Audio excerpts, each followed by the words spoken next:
Monday, the 26th of March, 2012. The date we can finally talk about Assassin's Creed 3. Now, let us shed some more light on the all-new setting and the brand new assassin. As much as we change him, we also stay true to what the hero in the Assassin's franchise is.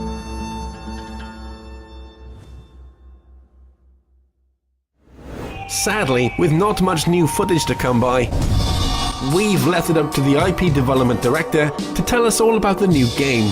We trust any man who has read highlights and wears a hat to work. Alright, so Assassin's 3, first and foremost, new hero, Connor. We've gone from Altair, who's all about duty, to Ezio, who's all about revenge, to Connor, who's half Brit, half American Indian, and who is carried by a sense of justice. So already that sets the tone for something quite different. Then the period, this is the American Revolution. So we're talking about something that's very different from the Crusades or the Renaissance setting. First and foremost, what were Boston and New York like in the 18th century? They were very different cities from what we think they are today. Large avenues. Also, if you're going to visit that period in time, you cannot do that without going into the wilderness. We call that the frontier. This is a key innovation to Assassin's 3. This means that we need to embrace one of our pillars, which is navigation, and make it truly a new navigation experience. How is it to climb up a tree, go from tree to tree, from tree to rock, rock to rock, rock to tree?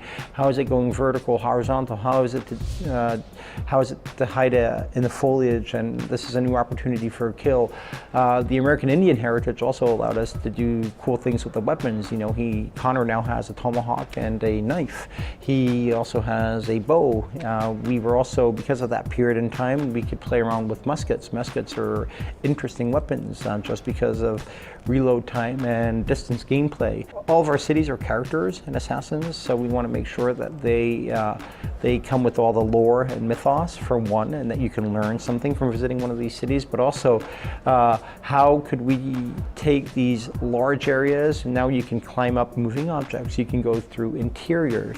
Again, that gives it a whole new vibe. We also included weather cycles, so now we now have snow, we have rain, we have so many different things there, and snow has a deep impact. So take the frontier, for example. The frontier, this means that you can track people through the snow because of their tracks. If you wound someone, you can see their blood track.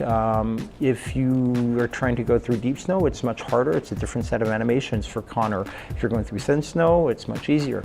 Is it better to go up? Is it better to go down? Is it better to go around? That's also a key part of what the franchise holds to there. So on so many different levels, this forced us to explore brand new areas for the Assassin's franchise.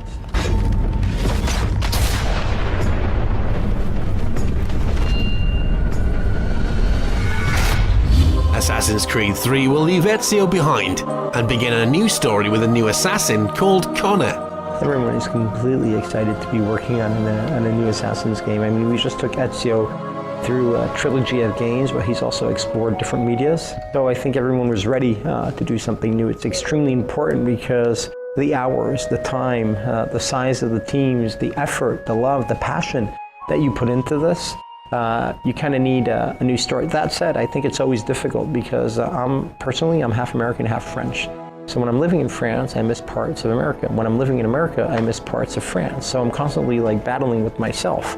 And I think it's kind of the same situation. When you move to something you put so much into, such as Ezio, you're always scared that you're going to miss him, but at the same time you need this new thing.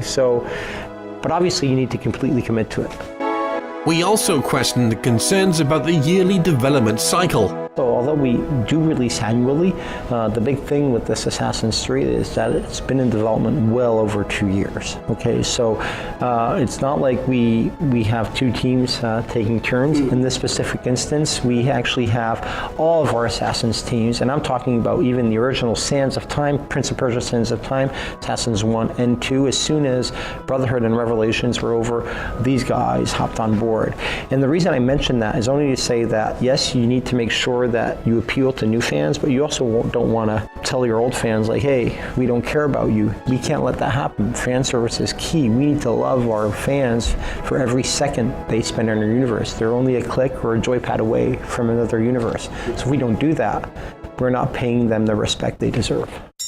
So, we hear you asking, what are we going to hear from Desmond? So there are no plans to drop the modern part of the Animus or Desmond. Actually, quite the contrary. We will make Desmond more of a hero, and we will make it more fun. And I think it's always a matter of, like, you'll hear the best pitch possible, and then you see how it's executed. Sometimes it ends up being a campy movie you watch with friends and laugh at. Sometimes it ends up being something that's at the Academy Awards. So this is very linked to execution, and we are doing everything in our power to make sure that the execution of that part of our own mythos in Assassins is getting better and better, just like with the rest of the game. We'll have more on Assassin's Creed 3 very soon, but as for now, we are going to hide in public. Hands together, can't see me.